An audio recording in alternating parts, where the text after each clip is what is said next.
20:40, seguimos con mucho más noticias de salud. Estamos con Fabio Dana, para el que recién se engancha, periodista del diario Clarín, de ESPN, autor del libro, decilo vos por favor. Yo celíaco.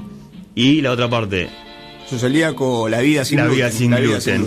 Y la pregunta que había quedado picando era: ¿por qué la comida de celíacos es muchísimo más cara que la otra comida? Sí, es muchísimo. ¿Qué investigaste sobre eso? Bastante más cara. Para tener valores de referencia, un kilo de harina común que hoy está a 25 pesos más o menos, sale eso, un kilo de harina libre de gluten está a 100, digamos 80 o 100, una premezcla de las que solemos utilizar nosotros, ¿no?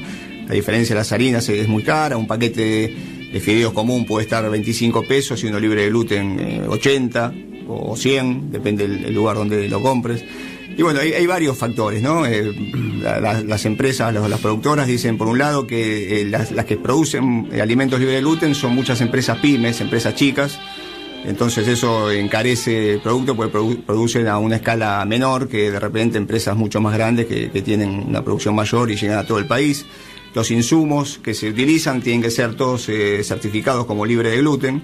Entonces no pueden usar productos, tienen que usar productos, digamos, de mejor calidad y no otros que de repente no estén certificados y que sean de un precio menor. Eso también se los encarece. Y después está, bueno, lo que es el aprovechamiento, ¿no? Muchas veces hay que... Yo aprendí, cuento en el libro que aprendí un poco a ser un poco más cuidadoso a la hora de comprar, ¿no? Antes yo soy medio despistado para comprar, ¿no? Iba al supermercado con el changuito y voy tirando las cosas adentro como si el supermercado estuviera por cerrar en 5 minutos. No me fijo mucho los precios. A partir de enterarme que era celíaco, como empecé, como más o menos siempre consumimos los mismos productos, empezás a darte cuenta de los valores, ¿no? Y bueno, y hay veces que una oblea común que uno compra en un kiosco, que es una oblea muy conocida, está en promedio de 20, 22 pesos y vos vas a comprarla a veces y te termina cobrando 35. Entonces vos decís, si el que te la cobra 20, 22 está ganando, y el que te la cobra 35 te está robando directamente. Tal cual. Entonces hay que aprender a mirarlo, a estar más atentos, ¿no? Con el tema de los precios, a no comprar si ves que te están cobrando de más. Y en ese sentido, hay que recorrer y caminar. Y bueno, los celíacos, yo digo, también somos como una comunidad solidaria, ¿no? Nos vamos pasando datos de lugares donde puedes ir a comprar, de lugares que venden más baratos. Entonces hay que hacer una investigación de mercado y a veces puedes comprar cosas más baratas. Claro. ¿Cómo es la oferta gastronómica? Vos vivís en Capital. Sí. ¿Qué lugar? ¿Tenés muchos lugares para ir a comer? ¿Sabés algo de provincia? ¿Cómo está eso? Sí. En Capital, bueno, lo que es Palermo, ahí es como un zona más cheta, claro, un polo gluten free bastante importante. Ahí tenés varios restaurantes donde puedes ir a comer, incluso lugares exclusivos libres de gluten, ¿no? Pero bueno, son pocos. Lugares exclusivos y lugares que no. Sí, lugares que no, donde te pueden ofrecer alguna opción libre de gluten segura, ¿no? Porque, bueno... ¿Y ahí qué consejos le das en esos lugares que no son exclusivos para celíacos al mozo? ¿Cómo tenés que dar de...? Ahí ya es complejo. ¿Cuáles serían los...? Sí, los tips, los tips básicos. Yo siempre digo que hay que se plantear al mozo, ¿no? Pues le preguntás y le decís, mira, yo soy celíaco. Y si pone cara rara... Y ya cuando te pone cara rara ya está. Pedís un vaso de agua y te vas. Pero a mí me pasaba de principio, yo creía que por ser celíaco todo el mundo tenía que saber lo que era la celiaquía. Entonces le decía al mozo, mira, yo soy celíaco, te pido si me puedes preparar un plato sin harinas. Y el mozo me decía que sí, y se iba, y yo creo que me traían, en esos primeros tiempos me traían cualquier cosa. Y como encima soy asintomático, ni me daba cuenta. Hay gente que tiene síntomas, entonces ante una pequeña contaminación enseguida se empieza a sentir mal. Yo no me doy cuenta en el momento, entonces me pueden traer algo con gluten y no lo sé. Pero aprendés a preguntarle al mozo. El mozo, más o menos, en algunos lugares hay en la carta, el menú tiene el simbolito Sintac al lado, entonces ahí vos le preguntás, mira, este plato es libre de gluten, sí, y es seguro, y sabés, ¿no? Como que no tenés que contaminar, tenés que ser una especie de investigador culinario, digamos, ¿no? A veces a riesgo de parecer cargoso, porque muchas veces pasa que uno pregunta demasiado y bueno, puede quedar como pesado, pero está bueno averiguar. En muchos lugares te dicen, sí, quédate tranquilo, que esto está bien preparado, que el cocinero sabe, Entonces todavía es todo muy artesanal esa parte. Hay la nueva ley que se está trabajando todavía en el Congreso, marca en uno de los artículos que todos los lugares de restaurantes, lugares de comida del país tienen que tener al menos una opción libre de gluten. Es algo que se está trabajando porque es difícil que todos los lugares tengan una opción libre de gluten segura, porque te pueden dar una opción libre de gluten, pero si hay mucha harina dando vuelta...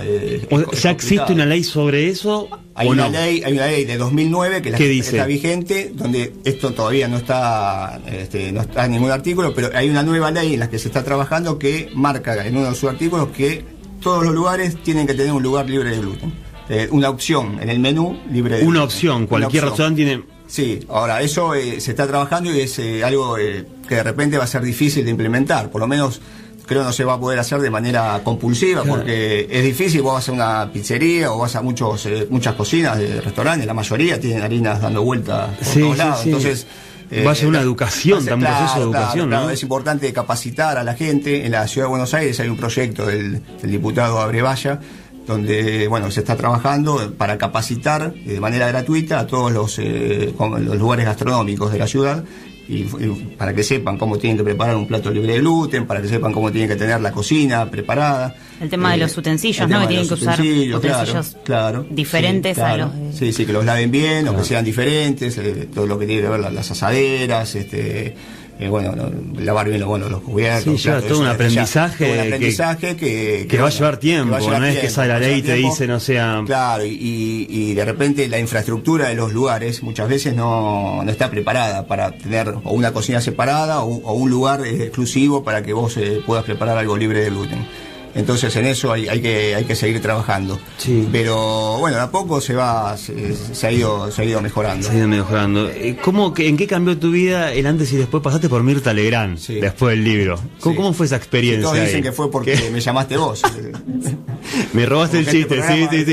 Porque fue justo suerte. Después, trae suerte. Sí. Y vos sabés que otra entrevistada también estuvo en Mirta Legrand, pero por otro tema un poco más heavy, que es la presidenta del Colegio Farmacéutico, Esteban Farmacity. Hay que traer hay que venir acá. Muy bien. No, pero hablando en serio, creo que sirvió, ¿no? Porque estuviste en un lugar donde, se potenció el mensaje. Sí, tal cual. Cambiaron cosas. Sí, un programa muy masivo y está bueno. Yo siempre digo que está bueno hablar de celiaquía, no solo el 5 de mayo, cuando es el Día Internacional del Celíaco, que se habla durante ese día, te inundan en la televisión y en los medios con noticias sobre celíacos, pero después durante el resto del año ya no es tan así, se habla menos. Entonces, es poder tener un espacio importante para comunicar y para concientizar, me parece que siempre suma. Y la idea del libro también es esa, ¿no? Poder que vos me hayas invitado hoy, que pueda estar hablando, que vos hayas dedicado este programa para hablar de celiaquía, que yo pueda estar hablando de esta condición, me parece que es muy importante. Hay mucho trabajo por delante, ¿no? Hay todavía mucho por hacer. Esto de la ley, por ejemplo, esto de los que tiene que ver con los restaurantes y con tener opciones libres de gluten, es algo a mejorar, porque nosotros cuando salimos, muchas veces hay lugares a los que no podemos ir, directamente no puedes ir. Hay otro punto importante que se está trabajando ahora, es que en la ley es incorporar un artículo donde los medicamentos tengan que tener en su caja un logo que diga que el medicamento es libre de gluten, ¿no? Porque te pasa que hay medicamentos que pueden llegar a contener gluten y no lo sabés. Entonces ese también es un punto importante de la ley en el que se está trabajando para que podamos consumir medicamentos de manera segura. La historia de Fabio Dana es interesantísima. Aparte, él es periodista, entonces tiene una manera muy didáctica de explicarlo, ha volcado en su libro que está buenísimo, que no lo trajo, se lo olvidó, pero ahora nos va a decir para la próxima. Y nos va a decir dónde lo podemos conseguir. Y la historia de Fabio tiene 49 años, ¿no? Un pibe todavía, pero nos contó cómo le impactó esto en su vida. A mí me interesa muchísimo, quizás, cómo le impacta a alguien que tiene 28 años. Y esto me lo va a contar brevemente Gabriela Botelo, que ya la tenemos al aire. Muchas gracias por estar.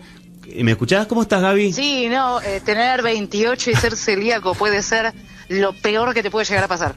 ¿Cómo te enteraste vos? ¿Cómo te pegó? ¿Y a qué edad te enteraste? Me enteré cuando tenía 21 años, estaba viviendo en Bariloche cuando explotó el volcán. Entonces primero pensé que tenía un terrible caso de parásitos y que me sentía muy mal todo el tiempo y era tomar una birra y comer una pizza y deshacerme en síntomas. Y cuando empezás a normalizar que el síntoma no está bien, no lo tenés que experimentar, ahí me empecé a hacer los análisis y fue lo primero que saltó. Por suerte me agarró un médico muy buena onda y a los 21 empecé con la dieta libre de gluten y con el reino de las galletas de arroz y de los tuppers. Claro, de acuerdo. El reino de los tuppers. Los tuppers forman parte del mundo celíaco permanentemente. Es fundamental. Gaby, ¿cómo es esto? A ver, una pregunta por ahí a mí, por ejemplo, que me junto con amigos, tomo una cerveza. La cerveza, salió una cerveza que equipara, vos probaste las dos, obviamente. ¿Está en deuda de eso? O sea, ¿hay algo que se acerca? Te pregunto también si hay pizza. Me estoy perdiendo, Leo. Eso es lo que pasa. Sé todo lo que me estoy perdiendo. Entonces yo me tomo una cerveza de sorgo y me quiero disparar en la cara. Porque la cerveza de sorgo es como una salmuera gasificada, agua de aceituna con gas. Y no. Eso no es una cerveza. Eso es una atrocidad contra la humanidad. Pero hay birras que se parecen un poco más. No sé acá, chicos, si están de acuerdo o no, pero las cervezas de arroz, el tema es que no la tienen en ningún lado, claro. Pero son riquísimas. Y esto sí, como que hay un correlato que se parece un poco más a ese viejo y glorioso sabor. Si te gusta la pizza y la cerveza, ya tenés dos problemas. A mí me encanta la pizza, pero no la cerveza, así que por ese lado, zafé.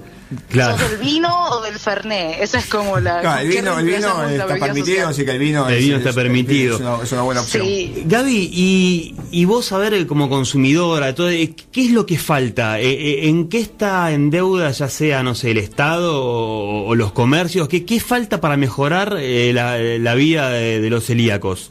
Son tantas cosas. Un poco recién ustedes estaban hablando de la ley de celíacos, que en definitiva tiene que ver con brindarnos opciones en todos los ámbitos. Por ejemplo, ustedes conversaban recién sobre medicamentos y no existe una pastilla anticonceptiva, por ejemplo, que tenga el logo sin gluten. Y no existen, por ejemplo, antibióticos de amplio espectro que te puedan recetar con tranquilidad. Y después, viste, en la vida social, para mí ir a un restaurante es una tómbola, o poner en riesgo en mi salud, o llevar la vida de un adulto joven normal que sale el sábado a la noche.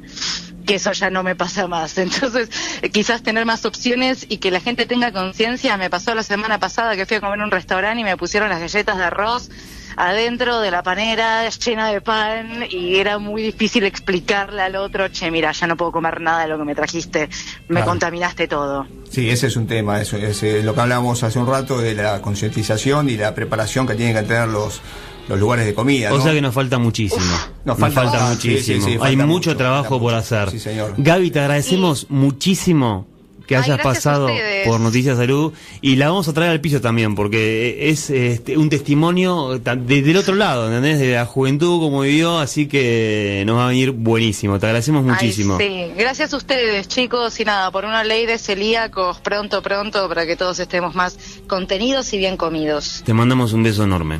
Un besazo, lindos. Chau, chau.